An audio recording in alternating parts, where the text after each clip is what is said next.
The question caught him in the middle of a rainstorm he didn't see coming. It wasn't the kind of storm that flooded streets or rattled windows. It was quieter, more dangerous, the kind that soaked into a man's heart before he realized he was drowning. She looked at him across the church basement coffee table in Cedar Grove, Ohio, her fingers wrapped around a paper cup that had long gone cold. Her voice trembled just slightly when she asked, almost as if she expected the answer to break something fragile between them. She asked a single dad if he'd date a single mom, and he didn't hesitate. Before we go any further, if you believe in kindness, second chances, and love that finds you when you least expect it, take a moment to like this video, comment your thoughts, share it with someone who needs hope today, and subscribe to the channel. Stories like this remind us that broken beginnings can still lead to beautiful endings. Michael Carter hadn't planned on starting over at 38. When his wife passed away after a sudden illness 3 years earlier, she left behind more than a silence in their small suburban home outside Columbus. She left behind Lily Carter, 8 years old, stubborn, brilliant, and grieving in ways no child should ever have to understand. Michael learned how to braid hair by watching late-night tutorials. He learned how to pack lunches with little notes tucked inside. He learned how to sit on the edge of a bed at 2 a.m., holding his daughter while she cried, for a mother who wasn't coming back.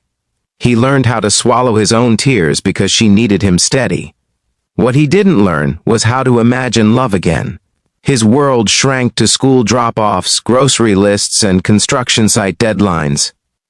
He worked as a project manager for a local development company, long hours spent ensuring other families could move into houses filled with laughter. He built homes for strangers while his own felt hollow. That was until he joined a Saturday grief support group at Grace Hill Community Church, more for Lily than for himself. The basement smelled faintly of coffee and old hymnals. Folding chairs formed a circle where broken stories met. That's where he met Rachel Bennett. Rachel was 35, with tired eyes that still held a quiet strength. She had a 6-year-old son named Noah, a boy who clung to her hand like she was the only anchor in a world that had shifted too suddenly. Her divorce had been messy and public, her ex-husband leaving for another state and another life, leaving behind unpaid bills and unanswered questions. Rachel carried guilt like a second skin. She blamed herself for not seeing the signs. She blamed herself for her son's confusion. She blamed herself for the way her heart still flinched at sudden phone notifications.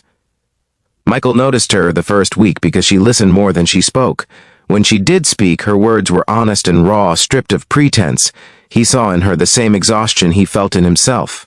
The same quiet determination to keep going no matter how heavy the weight. They didn't fall in love in some cinematic rush. It started small.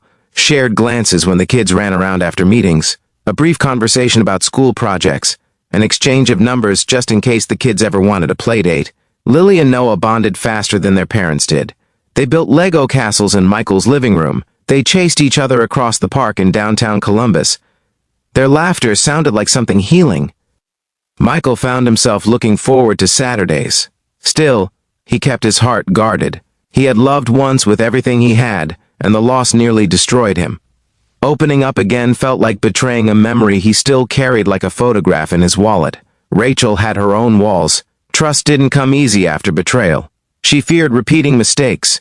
She feared dragging another man into the complicated reality of co-parenting with someone unreliable. Most of all, she feared watching her son grow attached to someone who might leave. Weeks turned into months. One chilly October afternoon, after a pumpkin patch outing just outside Columbus, they found themselves alone while the kids fed goats behind a wooden fence. The air smelled of hay and cinnamon. Leaves crunched beneath their boots. Rachel's hands trembled slightly as she looked at him. She had spent nights thinking about this moment, arguing with herself in the quiet darkness of her bedroom. She asked him if he'd date a single mom. There was vulnerability in her eyes that could have shattered him. Michael didn't calculate the risks. He didn't weigh the complications. He didn't think about gossip or schedules or the fear of loss. He thought about how Noah looked at him with cautious admiration. He thought about how Lily smiled more on days they all spent together. He thought about the way Rachel laughed, really laughed, when she forgot to guard herself. And he said yes. Not because it was easy, but because it felt right. Dating as single parents wasn't glamorous. It meant canceled plans when fever spiked. It meant quiet dinners at home after bedtime instead of late-night restaurants. It meant budgeting carefully and communicating constantly. It meant awkward conversations about the past. There were moments of doubt. The first time Lily asked if loving Rachel meant forgetting her mom, Michael's heart nearly broke. He sat with her on the edge of her bed and explained that love doesn't replace, it grows, that her mother would always be part of them. Rachel faced her own storm when her ex-husband reappeared, suddenly interested in visitation rights. Old wounds reopened. Legal meetings drained her energy. She worried the chaos would push Michael away. Instead, he showed up. He attended school events.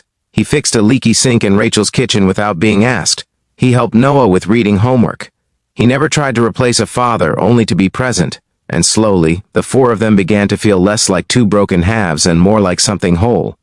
One snowy December evening, as they decorated a Christmas tree in Rachel's modest home in a quiet Columbus suburb, Lily carefully placed an ornament near the top. Noah stood beside her on a step stool, concentrating hard. Rachel and Michael watched from the couch, hands brushing accidentally, then intentionally. The house felt warm in a way that had nothing to do with the heater. Michael realized something profound. His late wife's memory no longer felt like a wall blocking his future. It felt like a foundation that had taught him how to love deeply. Rachel wasn't a replacement. She was a new chapter. Months later, on a spring afternoon at the same park where their children first truly became friends, Michael brought a small wooden bench plaque he had ordered. It wasn't flashy, just simple. It read, "Second chances grow here." He didn't kneel dramatically. He didn't need a grand spectacle. He simply took Rachel's hands and told her that loving her and their children felt like coming home after years of wandering. And this time, when he asked her a question, she didn't hesitate either. If this story is touching your heart so far, take a moment to engage with this video. Like it, share it, and tell us in the comments if you believe that love can find us again, even after loss. Your support keeps these stories alive and spreading hope. Before we reach the end, here's a special request. Comment second chances below if you believe every family deserves one. Rachel said yes with tears in her eyes, not because life had suddenly become easy, but because she had found someone willing to face its difficulties beside her. Their journey didn't erase the past, it honored it. 2 years later, their blended family stood together in a small backyard ceremony in Columbus, surrounded by close friends and church members who had watched their story unfold. Lily held Rachel's bouquet. Noah clutched Michael's hand. It wasn't a fairy tale. It was better. It was real. It was messy schedules and shared calendars.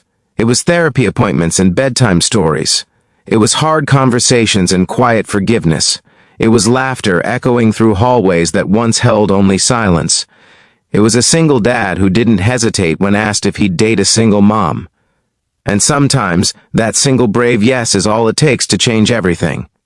If this story moved you, don't scroll away without showing your support. Like, comment, and share this video with someone who needs hope today. And subscribe for more stories that remind us that even after heartbreak, life can bloom again. Because second chances don't erase pain. They transform it into something beautiful.